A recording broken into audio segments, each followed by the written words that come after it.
nag-prepare kami for Padog's birthday. We are making the famous fruitable salad. Ano ba yung fruitable salad? Portable. Ang first naman yan. Miss Universe. Ngayon ay ginagawa natin sis, ating wini-whip ang cream. Whipping. Whipping. Awak na whip. Dikadikso na. Ano yan? Ginagawa mo dyan? Nagahalo ng kaong. Para siyang panis. Ayan no? Yung amoy. Pampapanis ba yan?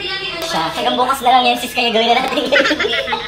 Saan nyo nadudurog? Di ganit ang ginuukan. Hindi kayo may tubig kasi. Mas mapapanas ito niya. Diri. God imus. Hindi ka nadudurog, luko. Nadudurog. Diba? Tingnan nyo guys. Durog na yung kaong. Bakla, matigas yung kaong. Pag sinabi ko, matigas yan. Inumay niya eh. Baka talaga ito lang yun. Talaga nito. Baka ito lang yun. Hi Yuki. Punta natin sa Yuki. Hi Yuki. Say hi Yuki.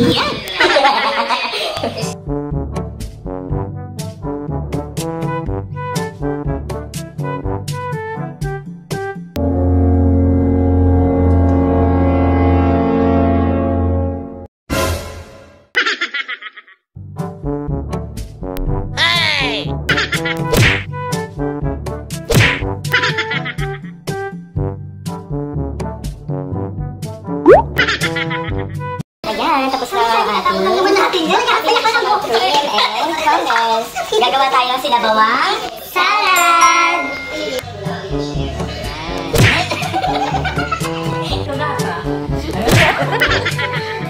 Ayan, and now we are decorating our portable salad!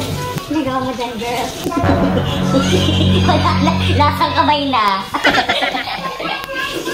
Ganda. Wow, ganda mo dito, sis. One eternity later. Ayan siya, guys. O, diba? Nakita niyo siya. Wala pa kayong pinatulog. Napuyat si bakla kagabi. Ano ginagawa? Tingnan natin. O, diba? Tingnan natin kung masasurprise siya mamaya, guys, ha? Papalikan natin siya. Pero natin yung silipin natin yung ilong ni bakla.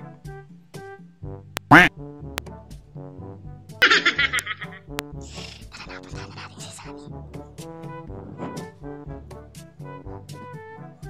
Hi girl! Dito na ako. Tulog pa si Padog. Ayan guys, so hindi pa kami nag-aalmusal at wala pa kaming ligo. Ayan, so eto na. Naikabit na pala ni Sunny. Wow! 6:30 pa lang and ayun. Walk up like this. Gilawas ka na ba girl? Maganda ka naman. Ayan, so silipin natin guys yung aming niready kagabi na sinabawang salad. Oh my God! Wow! Ayun guys, so mamaya bibigyan namin kayo ng update kapag nagising na si bakla. Kung magigising pa siya.